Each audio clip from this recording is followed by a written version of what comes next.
Hey there, it's Perry with Paper Crafting Threads. Join me today as I show you how to make a paper flower crown. Let's get started.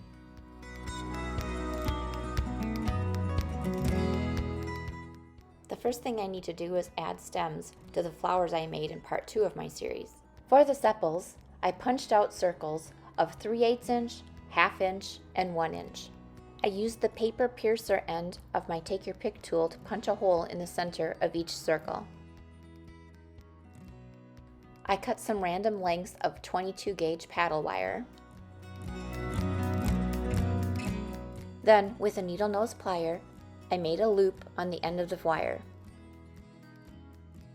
Next, I twisted the loop to a 90-degree angle, creating a hook.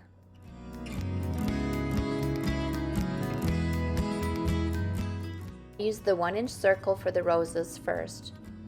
Thread the circle up to the hook. Holding the wire so the hook lays flat on the circle, add your hot glue. Place your blossom on top of the glue and press gently. When done, repeat the process for the remaining blooms, using appropriate sized circles for the sepals. Twirling the tip of the glue gun helps minimize those pesky glue threads.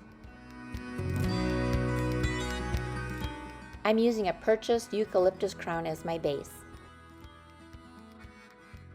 Starting with the largest blooms first, I nestle the blossom amongst the leaves and loop the wire 2 to 3 times around the base.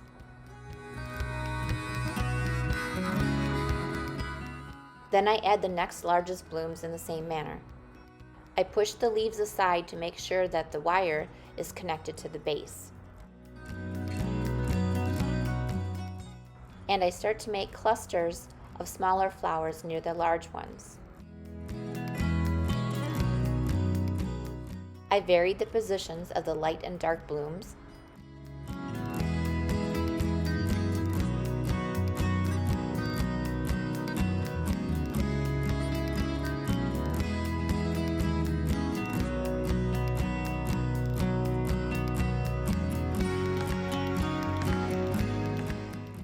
Once I was happy with where all of the blossoms were, I trimmed off the excess wire.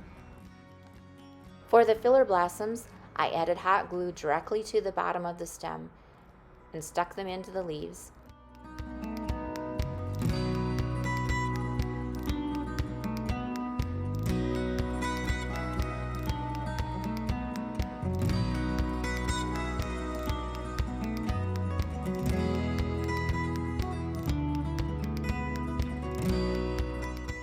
I wanted a little more variance on the leaves, so I used some paper leaves and glued them directly into the foliage the same way I did the filler flower.